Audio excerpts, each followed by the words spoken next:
Breaking news coverage continues on NewsNation Now. I'm Connell McShane in New York. Partial verdict in the trial against Sean Combs. A verdict has been reached on 4 of the 5 counts Diddy was facing. However, the jury has been unable to reach a unanimous conclusion on the most serious charge, the 1 count of racketeering conspiracy. Now, we don't know what the verdict is or whether it's split on those other 4 charges, but we do know the jury has not reached a unanimous verdict on count 1. The judge has told them, last we heard, to keep at it, keep deliberating, but we're waiting for a further update. While we do so, let's continue now with Segun Oduolowu, who's a television host, entertainment journalist, who has joined us a number of times on this show. Great to have you back, my friend, and your reaction to this news as we wait for more news.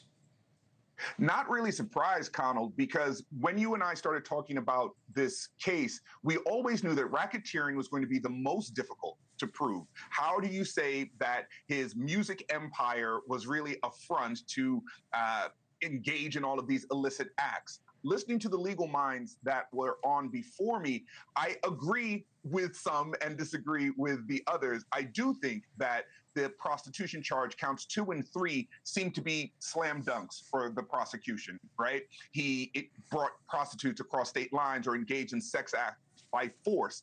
But the racketeering charge, which carries the largest sentence, them being deadlocked, I don't think, as one of your guests said, that there's going to be a mistrial, not just with the 4th of July coming up, but imagine having to retry all of this. Cassie, when she was on the witness stand, was pregnant. She's since had her child. I don't think the state wants to go through all of this again. So let's wait and see if more deliberation will happen. Not today, I don't think there's going to be. Not today. There'll be a hung jury. We just got a note from the jury that they've concluded for the day, okay? So they're going to be back at 9 o'clock in the morning tomorrow.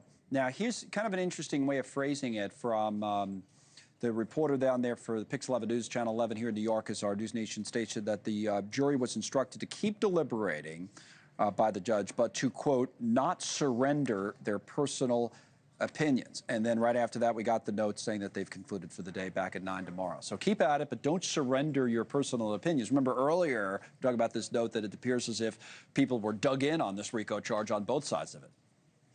Yeah, they have been dug in, and I feel that kind of admonition by the judge is a little bit of lip service, like keep deliberating, but don't give up your opinion. Well, it's their opinions that they won't give up, which is why they keep deliberating. So yeah, you know what I mean? Like, don't get browbeaten into switching your position, but hold fast if you really feel that that's the case.